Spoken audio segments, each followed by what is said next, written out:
Hi, so I'm KB with Nerdophiles. How are you? Hi, KB. I love the picture Thank you. behind Lovely you. to meet you. Oh my gosh. So season two, whew, it took me on a journey. So this season, we really see a dramatic shift in Kate's relationships.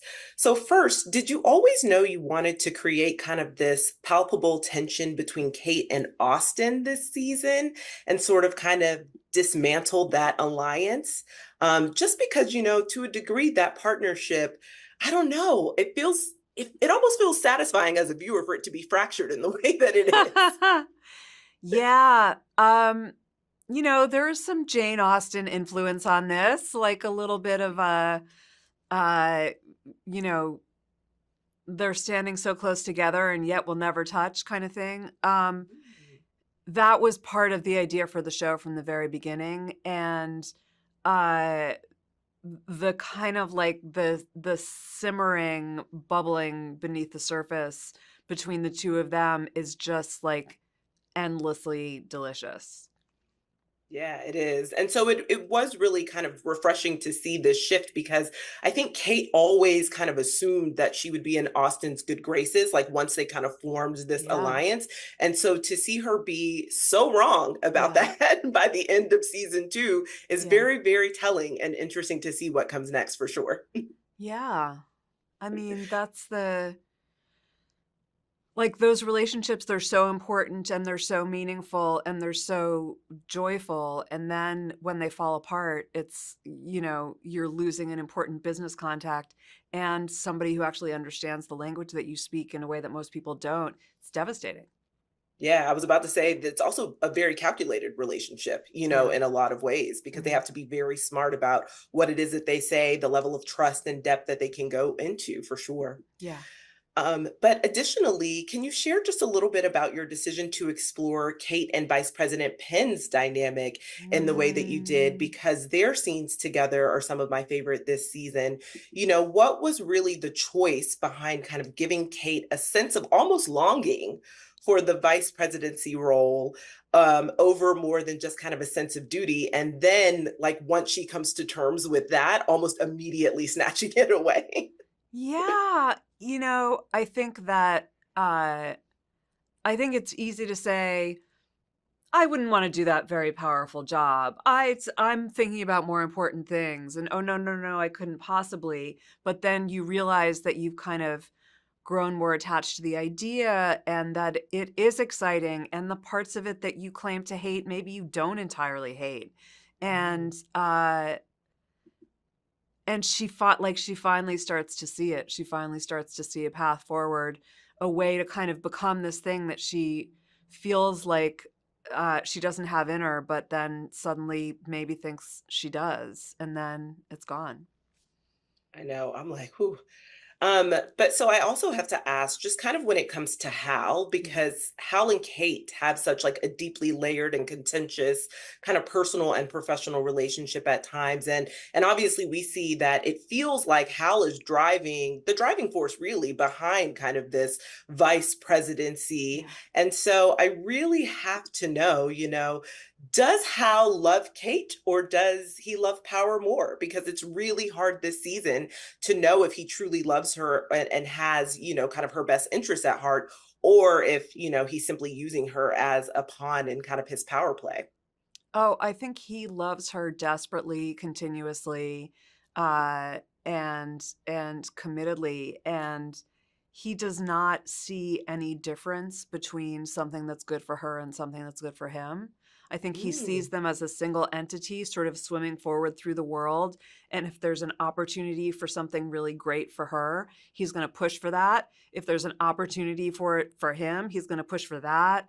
He, I think, doesn't distinguish between those things and doesn't distinguish between what could be powerful for either of them professionally and what would be good for the relationship. Ooh, I love that you said it that way because it is interesting this season. There's a line when Kate's colleague and friend comes to visit and she says, "You never actually appreciate when he does something good. Right. You can't actually see it because you're always waiting for him to do the wrong thing and to kind of Yeah. see the bad in him."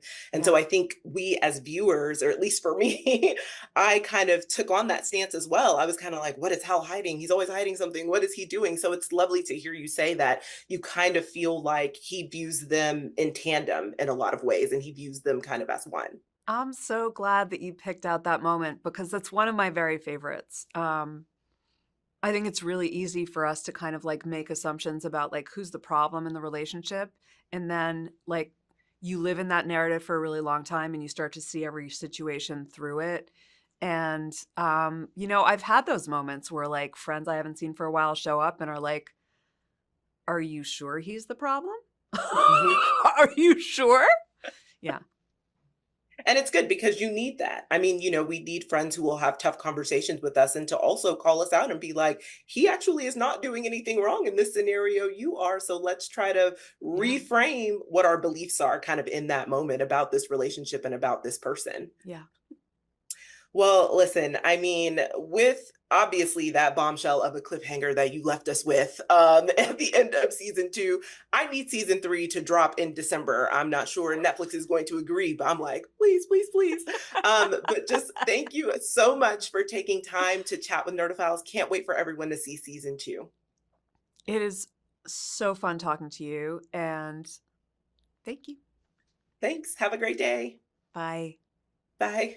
So, hi, I'm KB with Nerdophiles. How are you both? Good. How are you? Like your background? Doing well. Thank you so much. Listen, I tried to find one where you guys were in a scene together No, and I couldn't. it's And I was hard. like, no. It's hard. Very few. So this is a Man. rare sighting. So you better drink it Yes. up. Okay, you know what? I appreciate it. I can take this unicorn sighting any day, for sure. So my first question is for you, David. There is kind of this palpable tension between Kate and Austin this season. So Yeah. what did you think when you kind of found out that their relationship would kind of be dismantled from that strong alliance we once saw?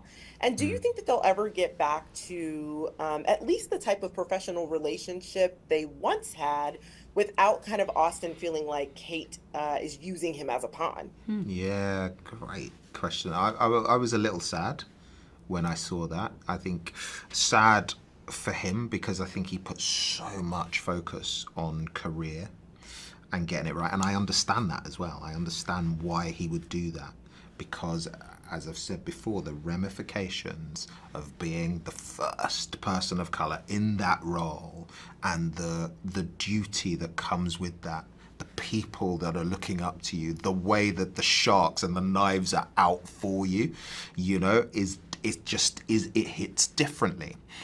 And so the sadness was, okay, he's so focused on this, but yet his heart and his soul is doing something else here. And then also that what his heart and his soul is feeling is that reciprocated? Is it the same on that level? Do you know what I mean? Would he risk all of this for a fling? Is that what he's doing? But also, like, go on, mate. Just listen to that and react to that and deal with that. So, and then the answer to the second part of your question is, I don't know. I don't know if they will get back together because that might just be too hard to reconcile, and then that's quite sad that he's fought so long for something and in essence that's kind of held him back from getting something else. And then also there's that history of his wife committing suicide, and the women that are close to him in his life, stuff happens to them, and so there's that whole nervousness around that as well. Dennison is bad luck. He's bad luck. He's bad luck. That is how you describe it. Dennison equals I mean, when you bad put it luck. like that, you're like dead wife. You're like, You're like, what's the I common don't know. denominator? Melancholy. Ooh, man. Okay, listen. And for you, Allie, this season, Eidra has to deal with the breakup with Yeah. a former partner who knows no boundaries. None. When it comes to work and No expressing respect. personal feelings. None. And also, it seems like she's super, super skeptical about Hal's intentions this season Yeah. as well. So, who do you feel like she trusts enough to kind of be her full self with? And how do you think her partnership with Kate really shifts this season, particularly with all of this kind of distrust in Kate's partner? I mean, I think she has to trust Kate. That's the only reason why she agrees to work with Hal, because nothing about her trusts Hal.